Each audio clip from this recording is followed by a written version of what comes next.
안녕하세요. 대단히 반갑습니다. 바둑의 전설 조훈현 일대기 22 김종서. 가족 여행을 위해 무리한 스케줄을 선택한 가장, 폭주하는 대국 속에서도 한 판 한 판의 과정을 흘리지 않고 반추 하는 승부사. 그리고 사상 최강의 제자에게 끊임없이 숙제를 던지는 스승.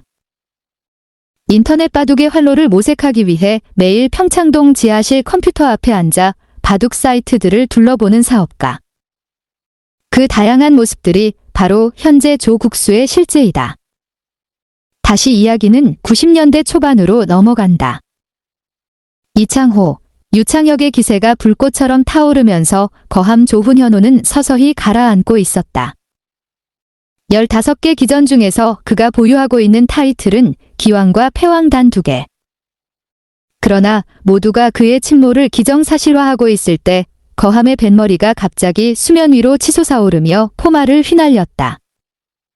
그리고 가공할 한포 사격을 퍼부으며 상륙작전을 개시했다. 제자와의 국수전 리턴 매치에서 3-2로 극적인 승리를 쟁취했고 기성전에서 유창혁을 4-2로 누르며 다시 1인자로 복귀한 것이다. 일찍이 우리 바둑계에서 한 번 정상에서 내려온 자가 다시 복고했던 전례는 없었는데 조훈현이 보라는 듯 예외를 증명했다. 그래, 아직도 조훈현의 검은 예리해. 아니야, 서산의 마지막 노을일 거야. 넘어가는 순간 쨍하고 최후의 빗살을 뿌린 거지. 사람들의 평가는 그렇게 반으로 나누어졌었다. 그 사건을 우리는 조훈현의 1차 재기라고 일컫는데 바둑 황제의 권위와 생명력을 믿는 이들과 이창호의 절대우세를 점친 이들의 예측은 상반되면서도 어느 쪽 하나 틀리지 않는 평가였다. 천하명검 조훈현은 그로부터 10년이 지난 오늘까지도 시퍼런 날을 과시하며 강호를 주름잡고 있으며 황금방패 이창호 역시 정상에 오른 뒤 단 한 번의 추월도 허용하지 않고 독야청청하고 있으니 어느 쪽에 손을 들어줘야 한단 말인가? 1993년 한국 바둑계의 지도가 완전하게 개편되었다. 국수전에서 치열한 공방전을 펼쳤던 조훈현, 이창호 사제가 5개월 동안 무려 27회에 걸친 사제 대결을 통해 명백하게 힘의 우열을 가리게 된 것이다. 세계 바둑사상 유례없는 사제 간의 혈투는 제자의 압승으로 막을 내렸다. 제자는 대왕위를 제외하고 나머지 모든 기전에서 승리해 전대미문의 13관왕에 등극했다. 총 109국을 두어 90승 19패, 승률 82. 다승 1위, 승률 1위, 최다 대국 1위로 확고부동한 1인자로 우뚝 섰다. 조훈현은 대왕과 KBS 바둑왕 타이틀을 지니고 있었으나 왕위 유창혁의 지위에도 밀리는 군소정당의 당수쯤으로 물러나 앉게 되었다. 서봉수를 포함해 4인방 시절로 불리던 전국시대가 이창호의 천하통일 시대로 마감된 거였다. 그러나 4인방은 국제대회에서 나란히 한 몫을 해내 국가대표로서 자신들의 존재를 알렸다.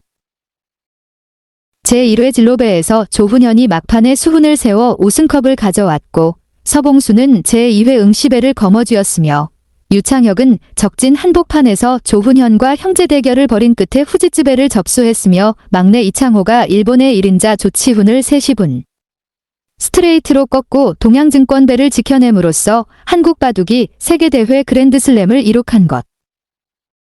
안으로는 이창호를 정점으로 조훈현, 서봉수, 유창혁이 투쟁을 벌이고 밖으로는 4인방이 번갈아가며 세계 바둑계를 주름잡는 이 시기가 우리 바둑의 진정한 도약기였다. 이들이 펼친 격변의 전쟁사가 우리 바둑의 역동적인 생기를 불어넣었던 것이다.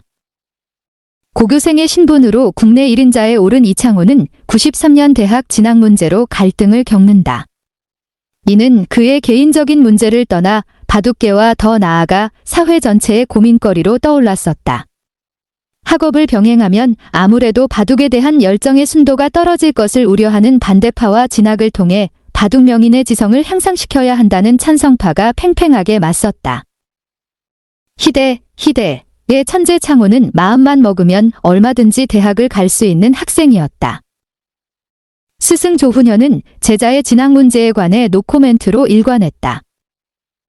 과묵한 창호였지만 스승이 뭐라고 한마디만 언급해주면 그 방향으로 기수, 틀 터인데 그는 이런 반구 입을 열지 않았다. 그러나 필자는 그 무력조 국수의 입장을 명쾌하게 들어 기억한다. 글쎄, 구태여 학사 학위가 필요 있을까? 걔는 이미 박사 과정을 뛰어넘은 아인데. 그때는 바둑학과가 없었지만 이미 차무는 전문 분야에서 탁월한 성취를 이룬 전문가이므로 대학 진학을 권하고 싶지 않다는 뜻이었다. 캠퍼스에 들어가면 아무래도 보는 눈이 넓어지겠지만 그렇기에 승부사 입장에서는 산만해질 가능성이 많을 거야. 미팅도 할 것이고 사회에 대한 발언 욕구도 생길 것이고 학점을 따려면 공부도 해야 할 것 아냐? 스승이 덧붙인 말이다. 역시 바둑이는 한 길을 걷는 게 지당할 것이라는 얘기였다. 조훈현 자신도 학력은 일천하지 않았던가? 그러나 바둑 황제라는 수식어 앞에 중졸의 학력을 따지는 사람은 찾아볼 수 없었다. 자신의 시대와 완연히 다르기에 제자에게 장인의 길을 권유할 순 없었지만 스승은 대신 몸으로 표지판 역할을 해주었다. 나에게 바둑이 숙명이었듯 너에게도 바둑은 숙명이다.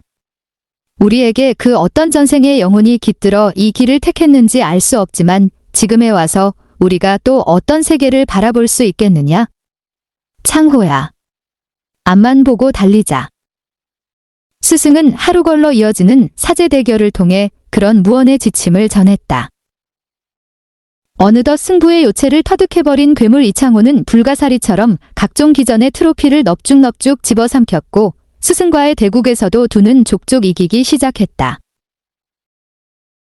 한때 이탈리아 축구의 대명사 카데나치오, 빗장수비, 전법으로 개가까지 끌고 가 반집의 승리를 자주 거두었던 이창호의 바둑에도 어느 틈엔가 알게 모르게 힘이 실리고 있었다. 그해 여름 오사카에서 후지츠배 준결승전이 열렸다. 4강의 주역은 조훈현과 유창혁, 가토와 아와지 구단이었다. 흥행 만점의 한일전 카드였다. 그때까지 후지츠배는 5년 동안 일본의 동무대였었다.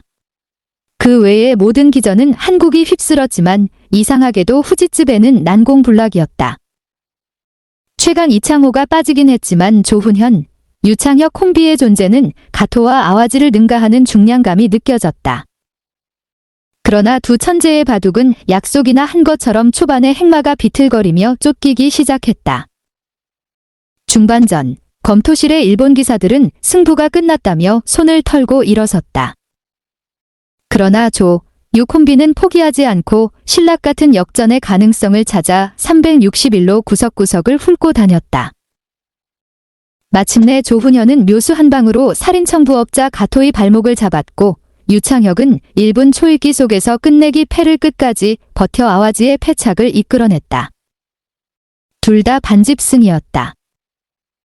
관전기자 박치무는 후지츠배의 기적 같은 역전 반집승의 배경에 이창호가 있었던 거라고 단언했다. 유 두 천재에게 승부는 종반전에서 가름된다는 것을 수도 없이 입증시켜준 조련사가 바로 이창호였다는 것이다.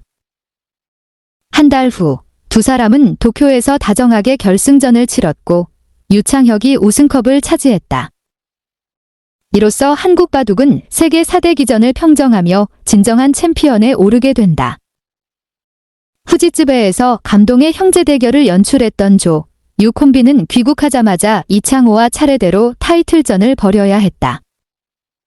유창혁은 후지츠배 타이틀 홀더의 여세를 몰아 명인전에서 선전했다. 그러나 결과는 이창호의 3-2 승리. 졌지만 접전을 펼쳤다는 것만으로도 유창혁은 포스트 이창호 시대의 유일한 맞수로 인정을 받았다. 같은 시기 조훈현도 이창호와 국수전에서 만났다. 사제는 국수전에서 한 번씩 서로에게 상처를 준 내력이 있었다. 전년도의 놀라운 저력으로 국수위를 다시 쟁취했던 조훈현. 그러나 어김없이 1년 만에 제자는 다시 도전자로 돌아와 있었다. 국수전 제1국은 러시아에서 치러졌다. 프로기사 출신이자 독일에서 사업으로 성공한 이창세 씨가 자신의 사업체인 볼가 강 유람선에 도전기를 유치한 것. 사제는 처음으로 장거리 여행을 함께 떠났다.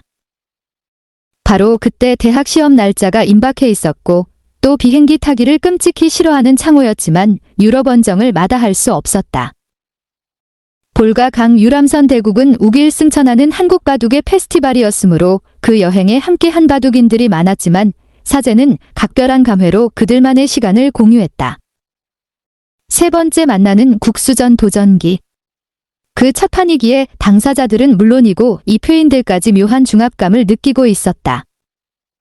그러나 조훈현은 특유의 밝은 미소와 유머로 분위기를 리드했다. 품에서 떠나보낸 제자와 모처럼 여러 날을 함께 지내며 예전 동거 시절의 정을 되살렸다. 어쩌면 이 여행이 스승으로서 마지막 가르침을 줄 수 있는 시간이었는지도 몰랐다. 그것은 바둑을 떠나 창호의 진로에 대한 충고일 거였다. 돌부처 창호는 내면에 어떤 갈등이 끌어도 표현하지 않는 소년이었기에 그의 고민은 아버지이자 매니저인 이재룡 씨를 통해서 밖으로 드러났다. 조훈현은 창호의 엄청난 성취와 잠재력을 조심스레 짚어주는 것만으로 자신의 뜻을 대신했다. 볼가 강 선상대국이 벌어진 알렉산더 호에는 3명의 국수가 타고 있었다. 김인 국수, 조훈현 국수, 이창호 국수. 거기에 한 명의 준 국수가 가세했으니 그는 다름 아닌 알렉산더 호의 선조 이창세였다. 이창세 씨는 사단 시절 조남철 국수에게 도전장을 내밀어 2명 승부를 연출했던 개화기의 프로기사. 볼가강의 물결 위에 떠있는 3사람의 선배는 각각 시대를 나누어 우리 바둑사를 떠맡았던 주역들. 그 다음 세대의 선두주자로 배턴을 물려받은 이창호는 도도한 볼가 강물에 스스로 결심을 굳히게 된다. 바둑 외에는 시선을 돌리지 않기로. 그날 밤 이창호는 유람선의 카지노에 들러 가벼운 마음으로 블랙잭 게임을 했다. 처음 해보는 카드게임이었지만 20일에 근접한 숫자를 쥐는 쪽이 이기는 블랙잭의 룰은 쉬웠다. 19로 361칸의 천문학적인 변수를 읽어내는 천재 앞에서 카지노의 딜러는 럭키 보이를 연발했다. 잠깐 동안의 창호는 꽤 많은 칩을 긁어 모으고 머리를 긁으며 일어섰다. 다음 날 벌어진 선상대국에서도 창호는 가볍게 스승을 물리쳤다. 제1국의 여세를 몰아 이창호는 3시분. 스트레이트로 승리를 거두며 다시 국수위에 등극했다. 1993년 초겨울부터 1994년 봄까지 조훈현은 이창호에게 철저히 유린당했다. 대왕전을 힘겹게 지켜 그나마 체면을 차렸으나 바로 그해 12월부터 벌어진 12기 도전 5번기에서 제자의 맹공을 견디지 못하고 무관으로 전락하고 만다. 그로써 창호는 12관왕이라는 영광을 구가하며 완벽한 1인자로 우뚝 서게 되었다. 말할 수 없이 괴로웠겠지만 조훈현은 묵묵히 제자를 상수로 인정하고 뒷전에 자리 잡았다. 1994년 초 제2회 진로배 국가대항전 제11국. 그동안 5연승을 올리며 파죽지세로 판을 휘젓고 다니던 일본 대표 요다 노리모토 구단의 상대로 조훈현이 나섰다. 일본 팀은 물론이고 한국의 팬들까지도 깜짝 놀랐던 순서였다. 권위를 중시하는 바둑계에서 황제 조훈현이 주장을 마다하고 부장으로 나선다는 것은 놀라운 일이었다. 그리고 조훈현은 제자의 천적으로 통하던 요다를 일거에 제압해 한국팀 우승의 걸림돌을 제거했다. 연이어 일본의 차세대 유망주 고마스까지 꺾은 뒤 마지막 다케미아의 관문이 열쇠는 제자에게 맡겼다. 제자는 다케미아의 우주류를 공중분해시키며 스승이 내준 숙제를 침착하게 풀어냈다. 사제의 멋진 콤비 플레이로 진로배 2연패를 이룩한 것이다. 대회가 끝나고 일본 팀은 한국의 절묘한 오더, 5어더에 허를 찔렸다고 분통해했다. 이듬해 제3회 진로배에서도 사제의 오더 합작품은 계속된다. 유창혁, 서봉수, 양재호로 이어지는 선발진이 류징, 미야자와에게 줄줄이 점수를 내주며 초반 3연패를 당하자 한국의 우승 가능성에 적신호가 들어왔다. 이제 남은 선수는 조훈현, 이창호 2명뿐. 절체절명의 순간에서 이번에는 이창호가 중간 개투를 자청했다. 작년에 선생님께서 제 체면은 살려주셨으니 이번에는 저에게 기회를 주십시오. 창호는 갈 길이 멀고도 먼 싸움판에 스승의 등을 떠밀 수 없었다.